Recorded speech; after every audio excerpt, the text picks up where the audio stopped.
विशाल, मेरा अगर सवाल आपने सुना तो प्लीज उसका जवाब दीजिए। देखिए विपनेश, इस समय क्योंकि लगातार ही जो हरियाणा की सियासत चल रही थी वो किसान और दलित के इशू के ऊपर चल रही थी, और जिस तरह से कल जिस तरह से आपने भी बताया कि अशोक तंवर वापसी कर लेते हैं अपने पुरानी पार्टी में, तो उसके साथ ही भारतीय जनता पार्टी लगातार ही अशोक तंवर की अपनी स्टेजों के ऊपर एग्जाम्पल देते हुए दिखाई देती थी कि किस तरह से दलितों के ऊपर अत्याचार हुआ और पुराना जो कार्यकर्ता था उसको भी बख्शा नहीं गया। लेकिन जिस तरह से अशोक तंवर ने यू टर्न लिया और ऐन मौके के ऊपर जब चुनाव प्रचार अपने अंतिम चरण में दिखाई दे रहा था तो वापसी कर ली, तो कहीं ना कहीं जो दलितों का इशू था जिसको बीजेपी जगह जगह उठा भी रही थी, चाहे वो इलेक्ट्रॉनिक मीडिया हो, सोशल मीडिया हो या फिर प्रिंट मीडिया हो, लेकिन कहीं ना कहीं कांग्रेस ने अशोक तंवर को वापस लेके उस मुद्दे की काट कर दी। और जिस तरह से क्षेत्रीय दल है, चाहे वो इनेलो है, इनेलो का जो गठबंधन पार्टी है बसपा है, इसी तरह जेजेपी है, आजाद समाज पार्टी है, आम आदमी पार्टी है, और खासतौर पर यदि इनेलो और जेजेपी की बात की जाए तो ज्यादातर जो मुकाबला इस समय दिखाई दे रहा है कि ट्राइंगल फाइट, चाहे वो रनिया में हो, एलनाबाद में हो, डबवाली में हो, उचाना में हो, तो वहां पर ज्यादातर सीटों पे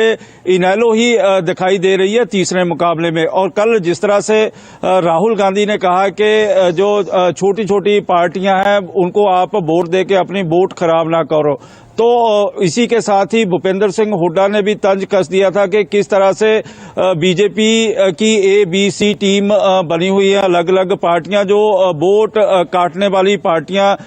उन्होंने जहां तक बोल भी दिया था। और वहीं पर आरोप भी लगा दिया था कि अब जो मुकाबला है, चाहे वो कांग्रेस है या बीजेपी के जितने भी नेता है, वो आपस में मुकाबले की बात कर रहे हैं कि हमारा मुकाबला किसी तीसरी पार्टी से नहीं है, सीधा सीधा बीजेपी से है। बीजेपी वाले बोल रहे हैं कि हमारा जो मुकाबला है वो कांग्रेस का है। लेकिन जिस तरह से राजीव जी ने भी कहा इससे पहले कि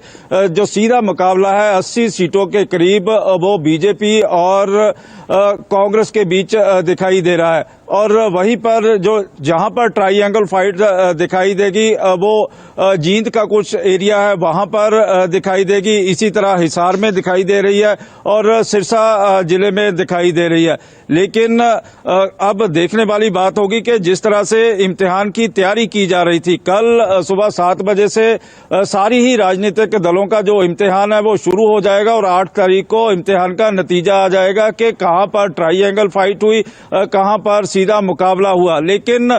मैं भी सारे हरियाणा में घूम फिर रहा हूं तो इस बार काफी चौंकाने वाले नतीजे होंगे और बड़े बड़े जो धुरंधर हैं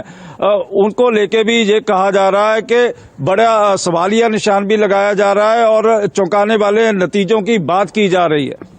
विशाल कह रहे हैं चौंकाने वाले नतीजे इस बार आएंगे। और डॉक्टर टीना, आप